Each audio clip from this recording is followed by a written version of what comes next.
Hi everyone. இன்றைக்கி vegetable பிரிஞ்சி பாருங்கள். இது ஒயிட் கலரில் தான் பண்ணணும்.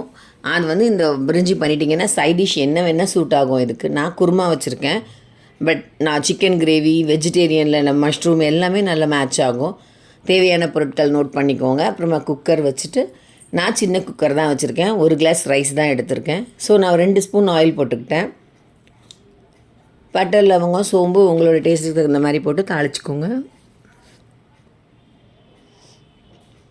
ஆனியன் போட்டுக்கோங்க, வதக்கிக்கோங்க. வெஜிடபிள்ஸ் உங்களுக்கு என்ன தேவையோ அது நீங்கள் போட்டுக்கலாம். வீட்டில் என்ன இருக்கோ. நான் வந்து கேரட்டும் பச்சை பட்டாணியும் போட்டிருக்கேன்.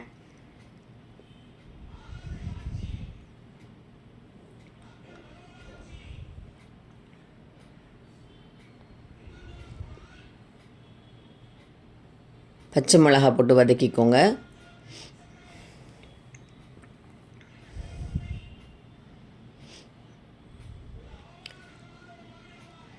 கரம் மசாலா நீங்கள் ஆட் பண்ணிக்கலாம் உங்கள்கிட்ட இருந்துச்சுன்னா. நான் வீட்டில் தான் அரைப்பேன். என்கிட்ட இப்போ ஸ்டாக் இல்லைங்கிறனால நான் கரம் மசாலா போடலை. நீங்கள் வேணும்னா அது போட்டுக்கோங்க. ஒரு ஸ்பூன் போட்டுக்கலாம், நல்லாயிருக்கும் ஸ்மெல். தக்காளியுமே உங்களுக்கு தேவையான அளவு. நான் 1 கிளாஸ்க்கு வந்து 2 வெங்காயம், 2 தக்காளி போட்டிருக்கேன், 3 பச்சை மிளகா போட்டிருக்கேன். உங்களோட காரம் டேஸ்ட்டெல்லாம் நீங்கள் உங்களுக்கு தகுந்த மாதிரி நீங்கள் ஆட் பண்ணிக்கோங்க. கூட குறைய நீங்கள் போட்டுக்கோங்க. புதினா, கொத்தமல்லி நான் வதக்கும் போதே வதக்கிடுவேன். சம்டைம்ஸ் எல்லோரும் பார்த்திங்கன்னா இறக்கும் போது கொத்தமல்லி போடுவாங்க. ஆனால் நான் வதக்கும் போதே போட்டு வதக்கிடுவேன்.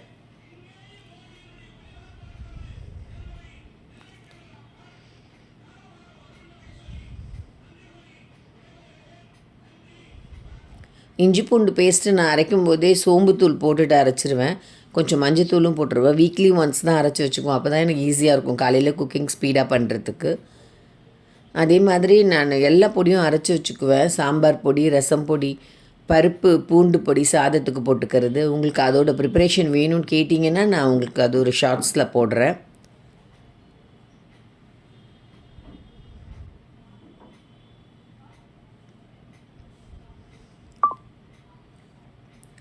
ரெண்டு கிளாஸ் தண்ணி எடுத்திருக்கேன். ரைஸ் வந்து சாப்பாட்டு அரிசி தான், பாஸ்மதி ரைஸ் நான் யூஸ் பண்ணலை. டெய்லி நம்ம சாதம் வடிக்க என்ன ரைஸ் யூஸ் பண்ணுவோமோ அதுதான். 2 கிளாஸ் தண்ணி கரெக்டாக இருந்துச்சு. இது வந்து பிரிஞ்சி வந்து எங்கள் வீட்டில் எங்கள் அம்மா நான் சின்ன வயசில் இருக்கும்போதே செய்து கொடுத்துருக்காங்க எனக்கு. எங்களுக்கெலாம் ரொம்ப பிடிக்கும். அதை தான் நான் இப்போ ஃபாலோ பண்ணி நானுமே செய்கிறேன். எங்கள் வீட்டில் இருக்கவங்களுக்கும் இது ரொம்ப பிடிக்கும். இந்த பிரிஞ்சி டக்குன்னு நம்ம செய்துக்கலாம். எங்கேயாவது வெளியில் போயிட்டு வந்திருக்கோம், ஒரு ஊருக்கு போயிட்டு வரோம், நமக்கு வந்து நம்ம வீட்டு சாப்பாடு சாப்பிடணுன்னா ஒரு 1/2 அன் ஹவருக்கு செய்திடலாம். ரைஸை கழுவிட்டு வச்சுட்டு நம்ம வெஜிடபிள் கட் பண்ண ஆரம்பித்தோம்னா ஒரு 40 மினிட்ஸில் ரெடி ஆகிடும். நம்ம செய்து சூடாக சாப்பிட்டுக்கலாம். சைட் டிஷ்ஷும் இது ரொம்ப தேவைப்படாது. சூடாக இருந்துச்சுன்னா அப்படியே சாப்பிட்டுக்கலாம். இல்லைன்னா என்னன்னாலும் குருமா, வெஜிடேரியன்ஸ் எல்லாமே நல்ல மேட்சிங்காக இருக்கும். எனக்கு சிக்கன் கிரேவிலாம் வச்சு இதை சாப்பிட்டா ரொம்ப பிடிக்கும். எங்கள் வீட்டில் இருக்கவங்களுக்கும் ரொம்ப பிடிக்கும். நீங்கள் சொன்னீங்கன்னா ஒரு நாள் சிக்கன் கிரேவி போடுறேன் உங்களுக்கு. இது பாருங்கள், அப்படியே அந்த வாட்டர் வேப்பர் மேலே கேமராவில் வந்துருச்சு. அதுதான் நகர்த்திட்டேன் கேமராவை.